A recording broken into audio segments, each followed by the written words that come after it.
అట్లాగే 10వ తారీఖున కూడా 10వ తారీఖు 30వ తారీఖున మేనేజర్ గోడౌన్ మేనేజర్ గారు కూడా ఆయన డిఎస్ఓ గారికి ఒక రికమెండేషన్ ఇచ్చారు. దీని మీదే ఇలా ఉంది, దానికి కారణాలు ఏమేంటి అనేది కూడా ఆయన ఈ రికమెండేషన్లో ఇచ్చారు.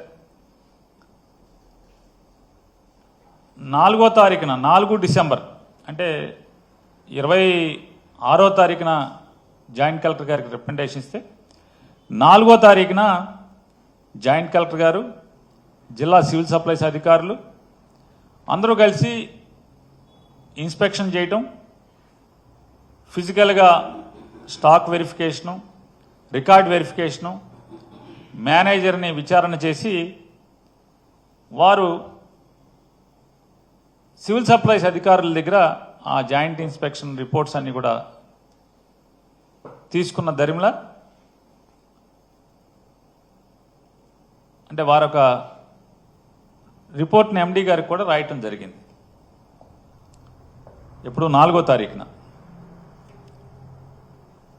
ఈ లెటర్ వారు ఎండీ గారికి రాయటం జరిగింది, సివిల్ సప్లైస్ ఎండీ గారికి. రాస్తే 10వ తారీఖు VC and MD civil supplies corporation వారు జాయింట్ కలెక్టర్ గారు రాసినటువంటి 4వ తారీఖు రాసిన లెటర్ మీద వారు రిప్లై ఇస్తూ డబ్బులు కట్టించుకోండి, క్రిమినల్ కేసు కూడా పెట్టండి అని చెప్పి ఆయన ఉత్తర్వులు ఇచ్చినట్టుగా లెటర్ పంపించినట్టుగా ఉంది. ఆ లెటరు వచ్చిన దరిమిల 10వ తారీఖున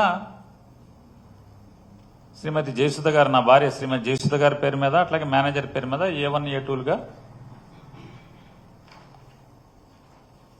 రాత్రి 9 గంటల ఆ టైంకి ఎఫ్ఐఆర్ నమోదు చేసి 11వ తారీఖున కోర్టుకు పంపించారు. అట్లాగే 10వ తారీఖున జాయింట్ కలెక్టర్ గారు, కృష్ణా జిల్లా జాయింట్ కలెక్టర్ గారు ఈ నోటీస్ మీద సంతకం పెట్టారు. ఇది వారు 4వ తారీఖు రాసిన లెటర్. ఇది ఈ నోటీస్ మీద సంతకం పెట్టారు.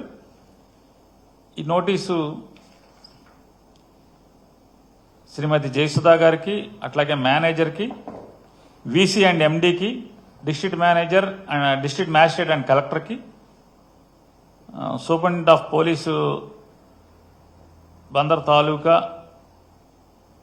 మచిలీపట్నం అని రాశారు. For information station officer, RDO, tahsildar వీళ్ళందరూ కూడా తలొక కాపీ పెట్టారు.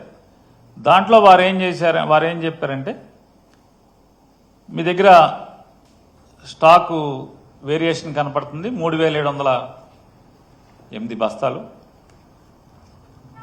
కాబట్టి దాని తాలూకా మీరు పెనాల్టీతో సహా కలిపి 1,70,50,800 జమ చేయండి 3 రోజుల్లోపు అని చెప్పని నోటీస్ మీద సంతకం అయితే పెట్టారు. కానీ దాన్ని శుక్రవారం 13వ తారీఖు శుక్రవారం మధ్యాహ్నం 2-3 గంటల మధ్యలో, 2 గంటలు 3 గంటల మధ్యలో గోడౌన్కి ఎవరో ఒక అతను వచ్చి అంటించి వెళ్ళారని చెప్పని గోడౌన్లో ఉన్నటువంటి సెక్యూరిటీ గార్డు అప్పటికే 10వ తారీఖు ఎఫ్ఐఆర్ నమోదైన దృష్ట్యా మా లీగల్ టీం ఇవన్నీ కూడా బాధ్యతలు తీసుకుని న్యాయ సహాయం కోసం వారందరూ కూడా, లేకపోతే ఇదంతా కూడా రికమెండేషన్లు ఇస్తూ తిరుగుతూ, వారికి ఎప్పుడైతే గోడౌన్ దగ్గర సమాచారం వస్తే వారు లీడర్లు వెళ్ళి చూసి నా శ్రీమతి గారికి అప్పటికే అంటే ఆవిడ ఇంటిమేషన్ చేయటం, వెంటనే అంటే అనిపించింది, లీడర్లు నాతో చెప్పింది, మేడం గారికి కూడా చెప్పామండి జయసుధ గారికి, ఉద్దేశపూర్వకంగా 10వ తారీఖు సంతకం పెట్టినప్పటికి కూడా 13వ తారీఖు శుక్రవారం మధ్యాహ్నం బ్యాంకు టైమింగ్స్ అంటే bank operation timings edge of the మూమెంట్లో నోటీస్ అతికిచ్చి తెల్లారి శనివారం బ్యాంక్ హాలిడే, ఆదివారం బ్యాంక్ హాలిడే కాబట్టి దీన్ని ఏదో ఫెయిల్ చేయాలనేటువంటి ఉద్దేశంతో దానికోసం అంటించినట్టుగా కనపడుతుందండి అని చెప్తే, సరే ఎన్ని తిప్పలు పడ్డామా, ఎన్ని పిల్లి మొగ్గలు వేశారా నా భార్య, అందరూ కలిసి కుటుంబ సభ్యులు, ఆవిడ చివరికి ఆ డబ్బుల్ని ఫెయిల్ అవ్వకూడదు అనేది చేసుకుని ఆ డబ్బుల్ని జమ చేసి జాయింట్ కలెక్టర్ గారికి లెటర్ ఇస్తూ, ఆ లెటర్లో కూడా వారు చెప్పడం జరిగింది, కేవలం నైతిక బాధ్యత తీసుకుని మీ యొక్క ఆదేశాలని గౌరవించటానికి మాత్రమే ఈ డబ్బు జమ చేస్తున్నాను తప్పితే మీరు దాంట్లో ఎట్రిబ్యూట్ చేసినటువంటి లేదా ఆరోపించబడినటువంటి ఏ నిందలు కానీ ఏ కార్యక్రమాలకు కానీ మేము అంగీకరించట్లేదు, మేము డినై చేస్తున్నాము అవన్నీ కూడా చెప్తూ వారికి లెటర్ కూడా ఇవ్వటం జరిగింది జాయింట్ కలెక్టర్ గారికి.